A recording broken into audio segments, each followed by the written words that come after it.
And one of the things that could really dent into your lifestyle, I don't want to say this, is childcare and its associated costs. According to a Credit Karma survey, 2 out of every 3 parents polled went into debt in order to pay for necessary items for their kids. Cameron, does that scare you? Yes, that does scare me. I mean, thinking about parents that just have one kid, that's enormous. But then you have 2, 3, multiples. What do you do if you just give birth to twins? I don't know. I'm not planning or, nothing that my parents are planning, but yeah, that's a big problem if it just happens. What do you do? Yeah. But our next guest is a parenting coach, author of The Possibility Mom, and the mother of 8 children. Yes, 8 children. Welcome, Lisa Canning. Hi, welcome to the show. You look great for a mom of 8 kids.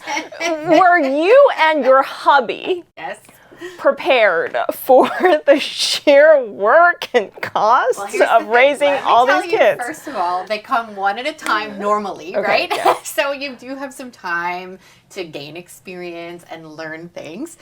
So for us, it's been a real great growing experience. And particularly for me, the pursuit of work-life balance and personal goals and dreams, that's probably the area where I had to learn the most. That's where I had to be stretched and just totally tested by fire in my personal experience.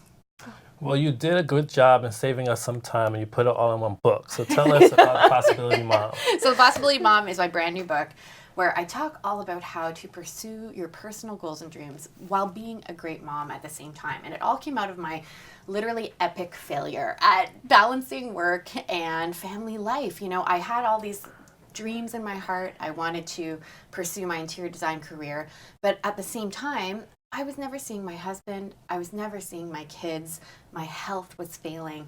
And I remember so acutely, I was in my minivan. I had just given birth to my 4th baby in 5 years. Wow. And I was bringing her to work 7 days out of hospital. And I remember that was the day I was like, there has got to be another way a mom can do this, where a mom can still feel like she's fulfilled, where she's pursuing her goals and dreams, but at the same time, being a great wife, being a great mom, and taking care of herself. So that was really the beginning of this journey of writing this book and coming up with strategies and helping other moms to do the same. Yeah, see, I wouldn't call that a failure at all. Yeah. I really wouldn't, because you sound like a resourceful person. You try to make it work, and it's so hard. Come on. We can all agree on that. And you talked about balancing your dreams with parenting quite a lot. And I think the concept of a woman trying to have it all has been talked about so much. Yes. Do you think men or your hubby or other, male friends or colleagues, they get asked as much nowadays to, balance their dreams versus raising kids? So let me preface this first by saying that I really do believe a mom can have it all, but she cannot do it all herself. That is such an important distinction. I'm going to say it again for the people in the back. I believe a mom can have it all: a great career, a great marriage, great relationships with her kids. But she cannot do all the things herself. I think in this modern space that we're in, a mom has got to learn, what am I most essential? Where am I needed? And what can I delegate to other people? So to me, it's a secondary question if men or women are asked this question of, can you have it all? What everybody has to do, men, women, everybody, what everyone has to do is figure out where are they most needed and where are they not most needed. So for example, in my own life, I have automated grocery shopping. It used to take me legitimately an hour and a half because I would bring children. It was always this big negotiation, don't eat that, don't take that, we're not having that. I would forget whatever it is that I needed to get in the first place.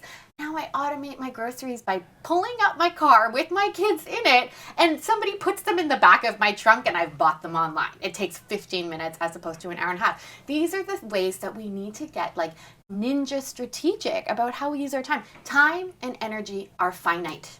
They run out. It doesn't matter if you are Beyonce or if you are a stay-at-home mom with 2 kids. We all have the exact number of hours, and we only have a certain amount of energy before we get tired. So I think it's just about being strategic and knowing where we need to show up and where we need to say, you know what, I'm going to give this to someone else to do. Yeah, I wish more people would know about that distinction as having it all versus doing it all. Because the way I sense it, and it may not be the most accurate thing, but the way I sense it is when a guy has a child, nobody's going to ask him, oh, what are you going to do? Like, but when a woman, a professional working career lady has a kid, first kid, and they'll be like, oh, are you thinking about taking some time off? And then, maybe their supervisor's mind be like, she's going to be gone a lot for the next year or two or 5.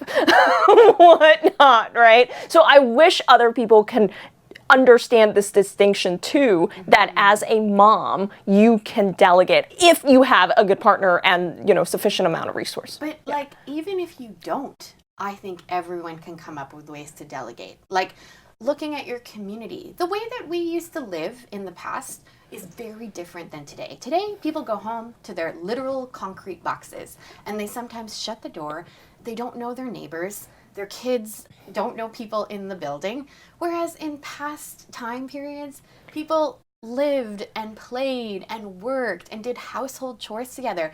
And this is this is my new mission. I think that's going to be my next book, is this concept of asking for help and being okay to ask for help. Like, it's not a sign of weakness. I don't know why it became the standard of success that we do it all ourselves. And so I'm on a mission to help moms understand that it's very okay to ask for help and how to ask for help. So what about a girlfriend who also has kids? Can you guys swap? Could you do all the grocery shopping one week, literally for your friend, and then she does it all one week for you and your family? Like, honestly, thinking outside the box and simply just being creative with our time and energy and resource management.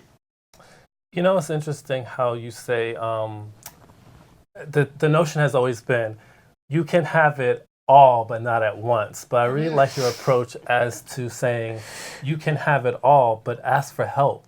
That part is never really part of the conversation. And this has come out of my own. I used to say that exactly. Like, if you look at old interviews on my YouTube channel or on Instagram, Lisa Canning, I have past recordings where I'm literally saying, oh no, you can have it all but just not at the same time. And I'm calling baloney on that. I really am, because it's about delegating the right things and involving the people that you need to in this thing of support. We do not need to parent. We do not need to be business owners. We do not need to do any of these things in isolation. We can do things as a community. And I think that's the big shift that we have to, it's necessary to have in the modern space we're in. Speaking of parenting, you're very active on social media. Yeah. Have you received any comments that have made you regret anything that you've ever shared or have done or put out there? Yeah, you're very open, right? You're very open. I think that's the thing, particularly on Instagram, I share kind of everything. So there's, to a certain extent, but I cry, I will jump on moments, and I do it because I want people to understand that these moments are normal. That we all go through moments of trial, and that just because you're feeling overwhelmed for a moment, it doesn't mean that you are an epic failure. Also, I think we have this perception that, oh my gosh, look, Lisa Canning has it made or whatever. We can have this perception of other people, whether it's a celebrity or anybody else that you admire on social media. I purposefully try to be as vulnerable as I can in the areas that I'm willing to be vulnerable. Of course, I'm not, I keep certain things secret, but I do that on purpose, intentionally, because I just think it's so important that we understand that everybody struggles. Everybody. And just because you might be struggling or just because you might feel like a failure one day, it doesn't mean that you should not pursue your goal and dream in your heart. Okay, we'll leave it there. And my favorite thing that you said today, Beyonce also has 24 hours. 24 hours, yes. But it's true. It is. I've seen a couple of memes about that. Great. Thanks for coming in. Come back later again.